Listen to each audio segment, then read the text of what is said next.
सुरेश जी, इस मांग पर बोलने का मौका दिया, इसके लिए धन्यवाद। मेरा विधानसभा क्षेत्र नीम का थाना पानी की भारी कमी से जूझ रहा है। बहुत समय पहले से इसे डार्क जोन घोषित कर दिया गया है। पानी 1200 फीट से पहले आता नहीं है। बहुत सारे बोर सूखे निकलते हैं और जो पानी आता है वो पीने के योग्य नहीं होता, उसमें फ्लोराइड की मात्रा बहुत ज़्यादा होती है। मजबूरी में उसे जनता को पीना पड़ता है। अधिकांश हैंडपंप पूरी तरह से नकारा हो चुके हैं। जल जीवन का मिशन का काम शुरू हुआ तो लोगों को एक आस बंधी कि शायद अब पीने के पानी की कमी से छुटकारा मिलेगा, परंतु जल जीवन मिशन के तहत हो रहे कार्यों को देखकर वह भी टूटने लगी है।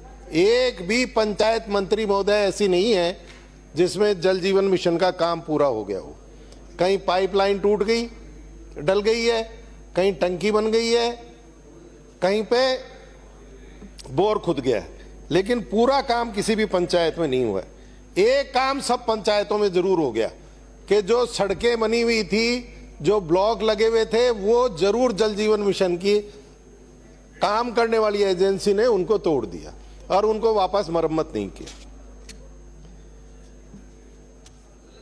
एक जो सूखे बोर निकल गए हैं, ड्राई चले गए हैं, उनके एवज में कोई इसमें योजना में कोई प्रावधान नहीं है कि उनकी जगह दूसरे बोर लगाए जाएं। अभी तक हमारे इलाके में दूसरे बोर नहीं लगे। एक बड़ी समस्या इसमें रखरखाव की भी है। लगाए गए पाइप टूट रहे हैं, मोटरें जल रही हैं, स्टार्टर तो बहुत ही खराब क्वालिटी के लगाए जा रहे हैं जो रोज खराब हो रहे हैं। आगे जाकर ये योजना भगवान भरोसे ही चलेगी, इन कर्मचारियों के भरोसे नहीं चलेगी। आज पीने के पानी की यही स्थिति है कि शहर में व गांव में लोग बहुत परेशान हैं। महिलाएं दूर दूर से सिर पर पीने का पानी लेकर आती हैं। चालू बोरिंग में हैंडपंपों की मरम्मत नहीं हो रही है, न तो सामान है और न कर्मचारी हैं। लोग परेशान होकर टैंकर से पानी डलवाते हैं। पानी घरों में कई कई दिन से आता है। एक योजना सोलर ट्यूबवेल की ग्रामीण क्षेत्र के लिए बहुत उपयोगी है। पिछली बार सरकार ने 10-10 सोलर के ट्यूबवेल दिए थे, वो बहुत उपयोगी रहे। मेरा आपसे निवेदन है कि आप सभी विधानसभाओं में जहां पानी की कमी है, ग्रामीण क्षेत्र में सोलर के 10-10 ट्यूबवेल जरूर दें। कुंभाराम लिफ्ट परियोजना बनी,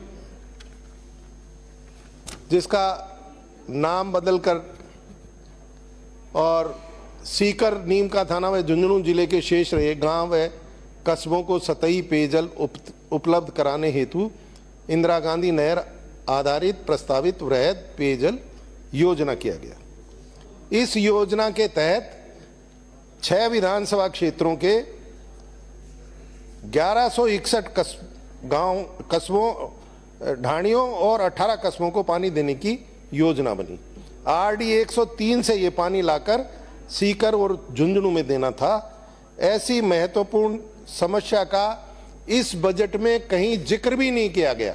कोई 1 रुपया भी इस योजना के लिए नहीं दिया गया, जिस योजना का काम बड़े स्तर पे पूरा हो चुका है। सारी राज्य स्तरीय योजना स्वीकृति की 37वीं बैठक में इसका अप्रूवल हो चुका है। आपके पिछले बजट में भी आपने 7,583 करोड़ रुपए की इस योजना पर मोहर लगाकर ये स्वीकृति दे दी थी कि ये योजना लोगों को आस बंधी थी कि अब आपके कार्यकाल में जरूर पूरी होगी। RWSSC को कार्यकारी एजेंसी भी नामित किया जा चुका है। स्टेट का और सेंटर का कितना शेयर रहेगा ये सब भी तय हो चुका था, लेकिन इसके बावजूद इस योजना का नाम बजट में नहीं लिए जाने से लोगों में ये आशंका पैदा हो रही है कि आप इस योजना के लिए गंभीर हैं या नहीं हैं। कृपया मंत्री जी जब जवाब दें तो ये बताएं सदन को कि इस योजना का कार्य की क्या स्थिति है, कब तक ये पूरा होगा, कब तक धरातल पे आएगा और कब तक इन क्षेत्रों से लाभान्वित होने वाली जनता को इसका पानी मिलेगा। पानी, मुझे डर है कि जो 521 MLD पानी प्रस्तावित है वो कहीं जैसे कि पिछली बार यमुना के पानी के लिए वहाँ के मुख्यमंत्री जी ने कह दिया कि कोई पानी वानी नहीं दिया जाने वाला है, वैसे ही कोई कहानी इसके साथ नहीं हो जाए और हमारा ये जो पानी का हिस्सा है हमारी लापरवाही, हमारी देरी की वजह से कहीं वो हिस्सा पानी का और नहीं हमसे छूट जाए। आपने लोकसभा चुनावों से पहले यमुना जल का एक झुंझुना जनता को फेंका और 17 फरवरी को आपने हरियाणा के मुख्यमंत्री जी खट्टर जी और भजनलाल जी और केंद्रीय जल शक्ति मंत्री जी के बीच में एक समझौता किया और आपने घोषणा की कि 4 महीने में डीपीआर तैयार होकर इसका काम शुरू हो जाएगा। अब हुआ क्या कि इस समझौते की जो असलियत थी वो खट्टर साहब ने 10 दिन में ही अपनी विधानसभा हरियाणा में जाहिर कर दी। उन्होंने स्पष्ट रूप से यह कहा कि हम कोई पानी वानी राजस्थान को नहीं देंगे। जो अतिवृष्टि का पानी है, जो बाढ़ का पानी है, वो 15-20 दिन तक अतिरिक्त रहेगा हमारे पास, जो हमारे काबू में नहीं रहेगा वो पानी हम राजस्थान को देंगे और उसमें से भी हम 25% पानी स्वयं रखेंगे और बाकी का पानी देंगे और अंडरग्राउंड पाइपलाइन के जरिए ये पानी राजस्थान को दिया जाएगा। मेरा आपसे निवेदन है कि 17 फरवरी को, आज मार्च शुरू हो गई, 24 की जगह 25, 1 साल से ऊपर हो गया। इस योजना का क्या हो रहा है? इसकी डीपीआर बन रही है कि नहीं बन रही है? अगर बन रही है तो कौन सी एजेंसी है जो इस डीपीआर को बना रही है? कृपया सदन के पटल पे रखें। आपने समझौता तो आज तक सदन में नहीं रखा कि आपने क्या समझौता किया यमुना का, लेकिन कम से कम मेहरबानी करके इतना तो बता दीजिए कि फला एजेंसी इसकी डीपीआर तैयार कर रही है और इतने दिन में इसकी डीपीआर तैयार हो जाएगी और इतने दिन में वो जो भी कुछ पानी मिलने वाला है, भले ही से वो 1 क्यूसेक है चाहे 1000 क्यूसेक है, वो पानी कब तक राजस्थान की जनता को मिलेगा। मेरा आपके माध्यम से सरकार से निवेदन है कि मेरे विधानसभा क्षेत्र में 10 बांध ऐसे हैं जो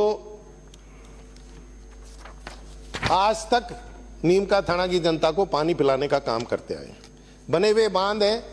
अगर इन बांधों में आप पाइप के जरिए पानी डालने की लाने की बात कर रहे हो तो इन बांधों में डाल दिया जाए, जिससे कि जो भी बाढ़ का पानी है वो इन बांधों में आ जाएगा।